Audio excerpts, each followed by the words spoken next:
I don't talk about weapons like gear. I talk about them like teammates, the kind you either trust or bury. In our work, you don't pick what's best.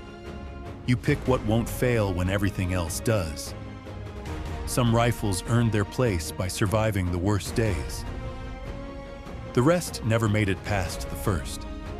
The first rifle that earned its place wasn't chosen for flash. It was chosen because it ran when others choked. The HK416 and the M4, depending on which group had which variant, became the backbone of entry teams for one reason: reliability under pressure. The 416 felt heavier in the hand, but steadier in the shot.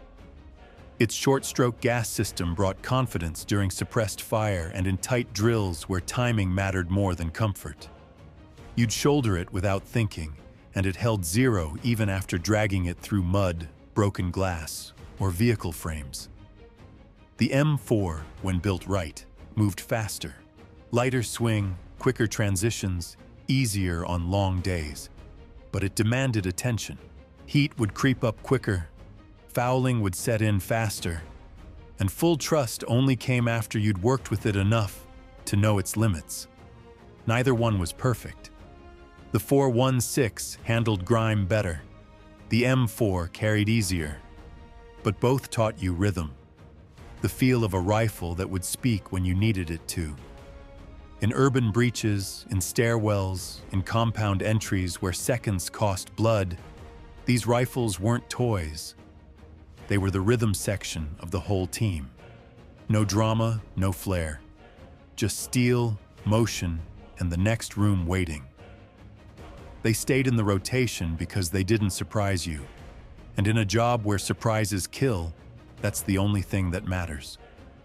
If the 416 and M4 were the baseline, the SCAR L and SCAR H were the edge tools, brought out when the job shifted from fast breach to harder punch. The first time I ran the SCAR-H, it felt like holding a promise and a warning. Solid frame, full weight, stock that sat like bone on bone. You didn't forget you were carrying it. You moved with it like carrying a sledge. Deliberate, grounded. It wasn't meant for tight interiors. Indoors, it felt oversized, overvoiced. But the second you stepped outside, over courtyards, along ridgelines, through blown open walls, it made sense. The recoil was full, but it didn't wander. The action came back heavy, sure, but it came back every time. The SCAR L felt like its quieter brother. Closer in feel to the 416, but with a twitchier balance. Easier on the arms, less stable under stress. Both rifles had their moments. In mixed terrain, where you'd start urban and push into open ground, the SCAR H gave reach without needing to call a sniper. It hit harder, carried farther, demanded more discipline. And that's why not everyone stuck with it. Some guys gave it up after one op. Too much drag, too slow on the swing. But the ones who stayed, they knew exactly when they'd need it. They weren't chasing comfort. They were anchoring force. The SCAR wasn't for entry. It was for stopping power, for ending arguments at distance. And when that's the job, nothing else fits.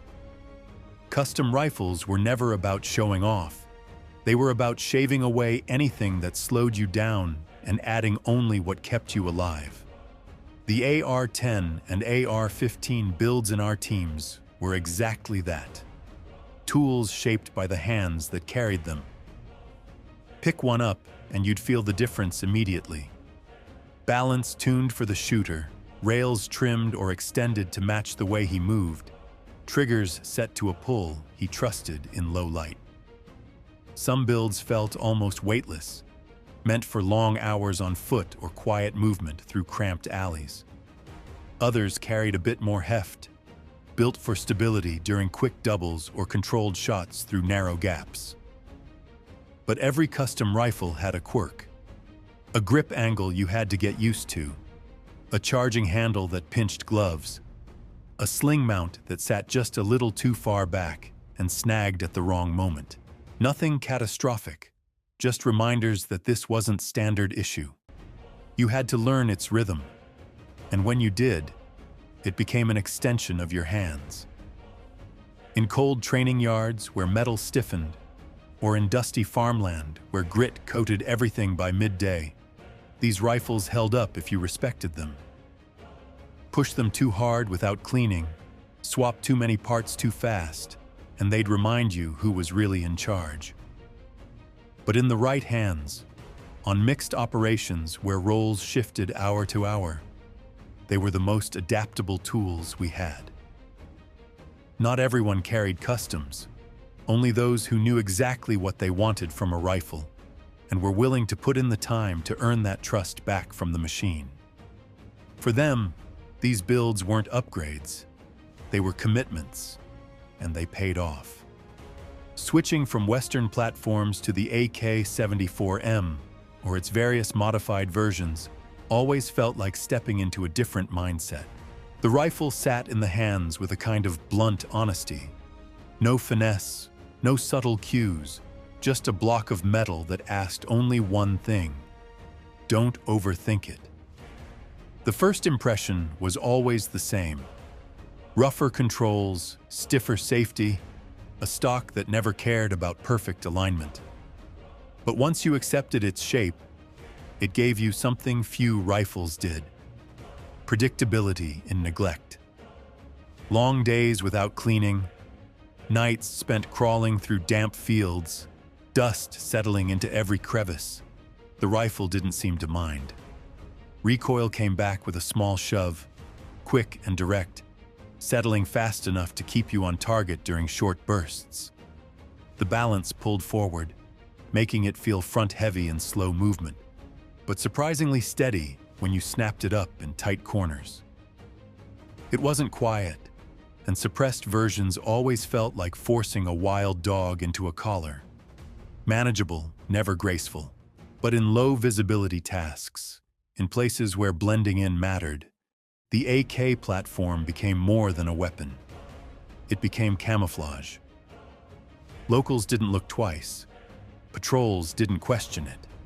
And when you needed to carry something that wouldn't flag you before you even stepped out of the vehicle, nothing filled that niche better. The downsides were regular companions, awkward reloads, controls that punished hesitation, ergonomics that felt decades behind. But the rifle forgave rough handling, mud, cheap ammo, and mistakes that would cripple more delicate builds. It stayed in rotation not because it excelled, but because it endured. And for operators working shadows instead of headlines, endurance was the currency that mattered. Sidearms don't earn trust through power. They earn it through being exactly where you need them, exactly when the rifle isn't. The Glock 17 and Glock 19 settled into that role without ever trying to impress anyone. First time you hold one, it feels plain, light, balanced, almost indifferent. No fancy weight distribution, no dramatic trigger break, just a frame that sits low in the hand and disappears until the moment you reach for it. In training, the simplicity stands out. Draw, press, cycle, holster, no surprises. Wet hands, cold hands, gloves that felt stiff from rain or dust. None of it bothered the slide. The sights weren't elegant, but they were honest, and the gun stayed flat enough to keep your rhythm steady in rapid strings. What caught most newcomers off guard was how little attention the Glock asked for. Clean it rarely, lube it lightly, drop it on concrete or drag it across gravel, it still ran. But that same simplicity had its irritations. The grip angle wasn't loved by everyone, and if you weren't used to it, your first shots tended to rise. The frame could feel too smooth under sweat, and the slide bite punished sloppy high grips. Nothing fatal, nothing dramatic, just reminders that even the most forgiving tool demands respect. In tight work, Vehicle interiors, cramped stairwells, door frames that stole your rifle as you turned. The Glock became more than backup. It became continuity. A way to keep the moment moving when everything else broke rhythm. It wasn't a hero weapon, and no one bragged about carrying it. But it earned its place the same way quiet teammates do, by never missing their cue. The operators who stuck with it weren't chasing perfection. They were choosing consistency. And when your life depends on muscle memory more than mechanics, consistency is the only luxury you can afford. Shifting from the Glock to the FN57 always felt like stepping into a different category of sidearm. Not stronger, not flashier, just built with a purpose that didn't overlap with anything else on your belt. The first time you pick it up, the weight, or rather the lack of it, is what you notice. It feels almost hollow, like the frame is waiting to prove it's more than plastic. The grip sits high and narrow, pulling your hand into a straighter line, and the trigger has a longer, smoother pull than you expect. Nothing about it encourages force. It wants a calm press, not a rush. On the range, the recoil surprises you. Not absent, just stretched out, more of a push than a snap. That makes controlled pairs easier, even with gloves, but it also creates a false sense of ease. The pistol is light, which means any sloppy movement shows up instantly in your groups. And despite its reputation, it isn't forgiving. If your grip slips, the sights wander. In real work, the quirks become clearer. The long frame prints more under clothing, the controls feel spaced out, and the polymer slide can throw you off if you're used to heavier steel riding forward. But once you settle into its rhythm, the pistol reveals why some operators keep it in their kit. It punches above its class when you're dealing with armored threats at close range, especially in low-visibility tasks where rifles stay hidden and engagements happen fast and unplanned. It isn't ideal for tight vehicles, too long, too light, and it never feels as bomb-proof as a Glock in foul weather. But in narrow rolls, when you need a pistol that reaches just a little farther and bites just a little deeper, the 5.7 fills that space. It stayed with the guys who valued precision over brute familiarity, who didn't mind adapting to its balance and learning its pace. Not a universal choice, not even a common one. But for those who understood what it brought to the table, it had a quiet, deliberate purpose that no other sidearm matched. When the job shifted from shaping rooms to shaping terrain, the Barrett M107 came out of its case with a weight that wasn't just physical. The first time you lift it, the mass settles into your bones. Long, heavy, unapologetic. It doesn't try to meet you halfway. You adjust to it, or you don't use it. The balance sits forward, pulling your shoulder into a firm seat, and the recoil pad feels more like a warning label than comfort. But once you drop behind it, prone or braced against a solid rest, the rifle stops feeling unwieldy and starts feeling inevitable. On the range, the impulse is less of a kick and more of a shove, rolling through your body instead of snapping your shoulder. That motion forces discipline. Sloppy posture gets punished, loose holds fall apart, and rushed breathing ruins everything. It's not a precision rifle. It's a breaker of things, a tool meant to collapse confidence on the other side of a wall or rooftop. In day-to-day work, the rifle is demanding. Moving with it is slow, climbing with it is worse, and setting up in soft ground feels like planting a small machine into the earth. The controls are deliberate, oversized, stiff in the cold, and the magazine gives you no illusions about speed. But when you fire it in the field, it becomes something else entirely. Not elegant, not subtle, but decisive. In Overwatch roles where hard barriers matter, In rural edges where vehicles or fortified positions stand between you and your team, the M107 provides a form of reach that nothing else in the arsenal can.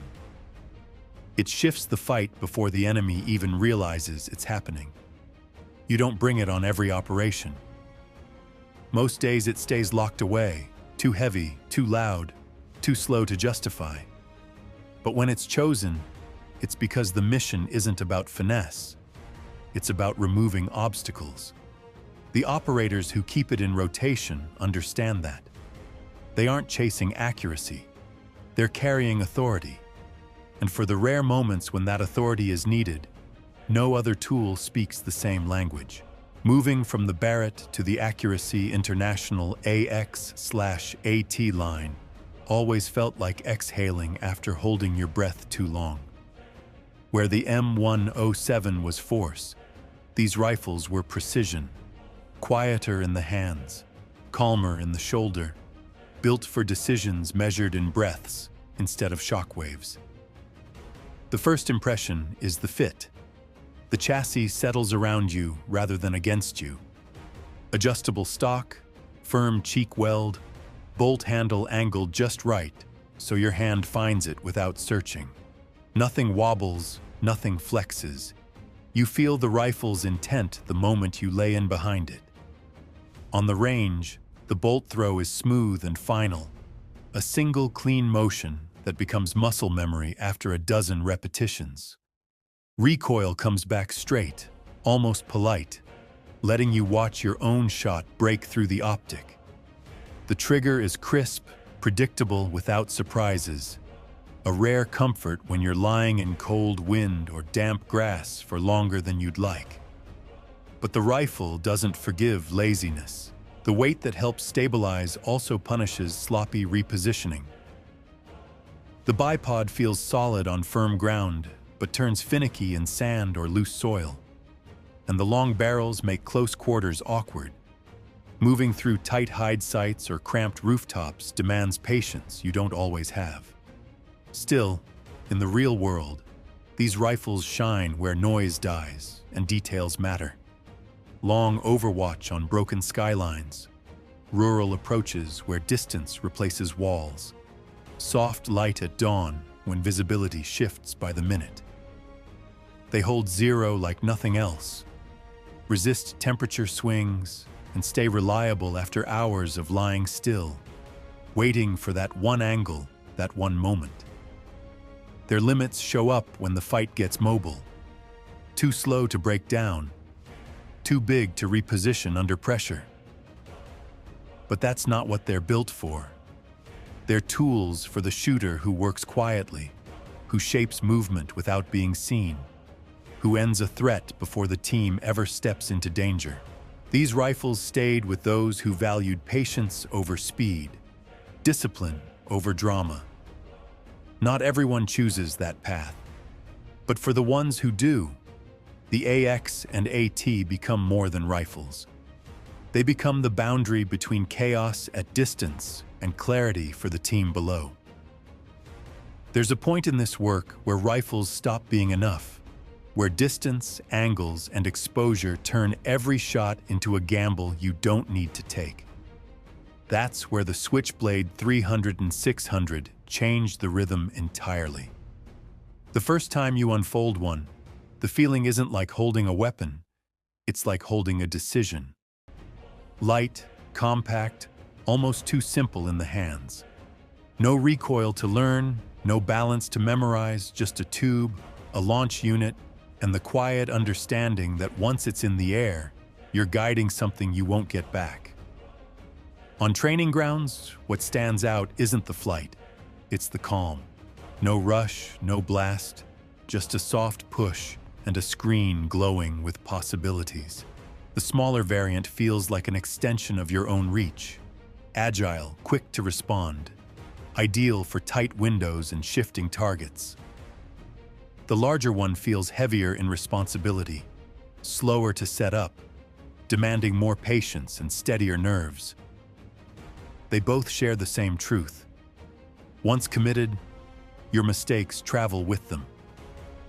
In real work, these tools fill the gaps that rifles and optics can't.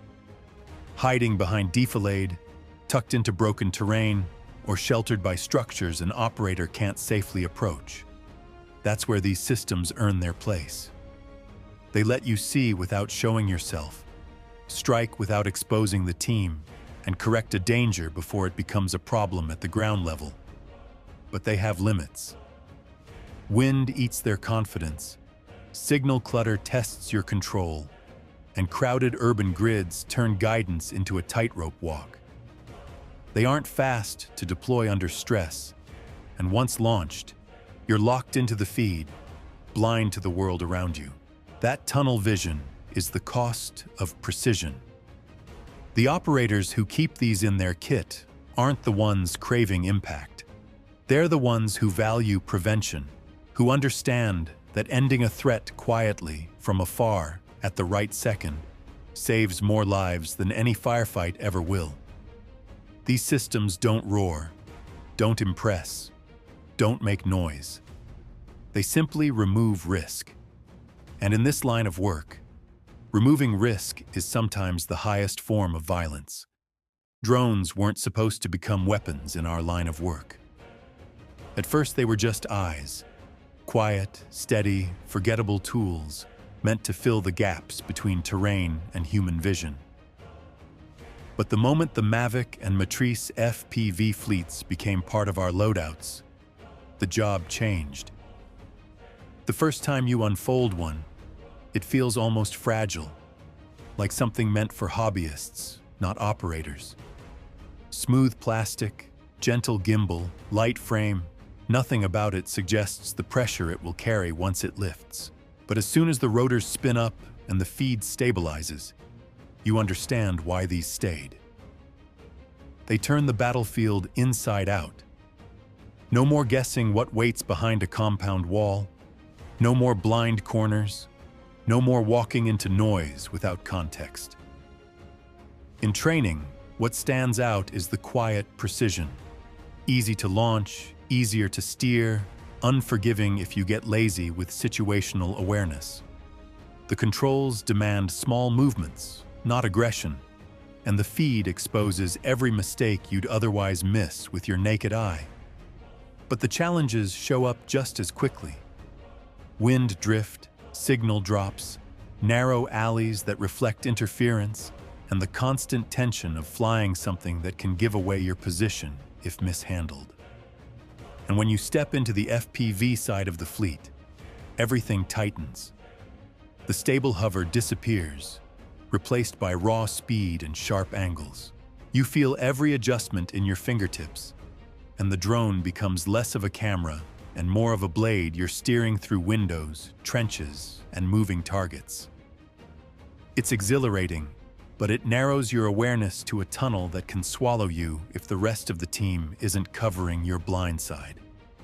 In real work, these drones became more than reconnaissance. They became problem solvers, clearing rooftops before teams moved, identifying traps in courtyards, tracking foot movement through fog or dust, or delivering a small, precise strike when no rifle could reach safely. They saved time, saved energy, saved lives, quietly, without theatrics. Their limits are obvious. Fragile frames, short endurance, full dependency on pilot discipline. But for the operators who embraced them, they offered something no firearm ever could: perspective. A way to fight without stepping into the fight. A way to rewrite the approach before boots touched the ground. These tools stayed not because they were durable or powerful, but because they made the job survivable. And in a world where every mistake carries a price, seeing first is sometimes the only edge you have.